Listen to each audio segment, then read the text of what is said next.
Chapter 8: Boredom and Dating Again. After the Christmas break and the holiday to Africa, life fell to being as dull as ever. I was no longer working, and the days simply drifted by without any purpose. Even recreational activities such as golf were insipid acts, and I couldn't seem to become motivated. I suppose the lack of employment and the associating lack of industry by oneself was the primary factor in becoming melancholy, but I had no financial need to work, and I even dreaded the idea of returning to teaching and having 100 screaming brats around me. With such a lack of resolution, life trundled on. It was 6 months since Anna had passed away, and the kids, although never coming to terms with the loss of their mum, somehow seemed to manage much better than I. I do think that the younger you are, the stronger you are to grief.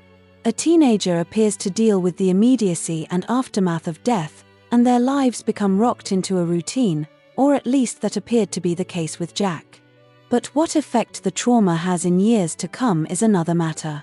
Rachel and Donald, too, fell to moving on, and the dogs and cat were the same as ever, oblivious that anything in the house had changed at all. I'd been finished with Isla for a month or so, and apart from the odd meeting with Benny, didn't have any social life at all. It suddenly became apparent that the happy life spent with Anna, and having the family with us and next door with Rachel and Donald, meant that we neither wanted nor strove for a network of friends to share occasions with. However, in the winter of that year, I would have died for such a group of friends I could socialize with, but many of my old friends had long since been lost, and strangely, I often thought about the doctor at that time, and I did search on the internet and on Facebook for him, but without any success. I thought about going on holiday again, but I knew that wouldn't have been a good idea with my state of mind.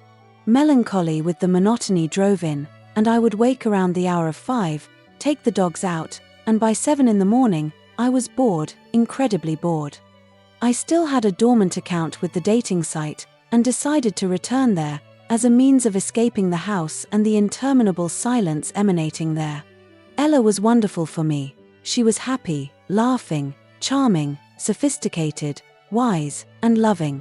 She had one of those characters which seemed to attract every type of happiness, and she loved life, too, and it was impossible not to feel that warmth she had for living. She was gay in the old-fashioned sense of the word and beautiful, too, with it. Life suddenly began to assume more purpose, and I'd often thought about the idea of selling up property and moving away from the house, but somehow my being always seemed to either resist the idea or sneak away from it. But this new vigor I had made me think clearly about my present situation. John, my bricklayer friend, had 2 ideas, the first being to buy this disused RNLI boat and sail around the coast of Norway, pirate fishing for cod and bringing them back to England to sell.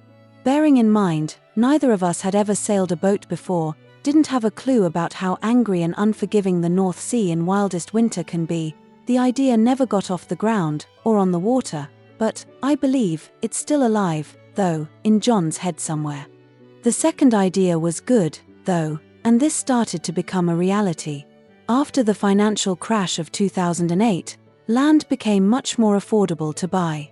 What would have commanded such a ridiculous price in the past was now within purchasing means. Banks had ceased to lend out money for the purchase of land, and the price of it subsequently dropped. John and I had the ability to build a house, sell it, and move on. We would buy a big static caravan for all the dogs and cats whilst the house was being built. We didn't mind living like that, as it wasn't any different to how we'd lived in the distant past when playing chess. Jack welcomed the idea, and he always had the option of staying with Rachel and Donald if he needed a break. Rachel and Donald wanted a flat, and since Anna's death, they, too, had lost any desire to stay in their house any longer, and welcomed the idea for all of us to move on, as it were. Ella and I had now been together a good month or so, and she was also in favor of the development idea, and she helped out with all the planning, costing, and finding a good piece of land to purchase and start the project. I embarked on decorating the house ready to sell, and life suddenly began to have purpose again. And then a phone call. That's all that can change one's life irrevocably.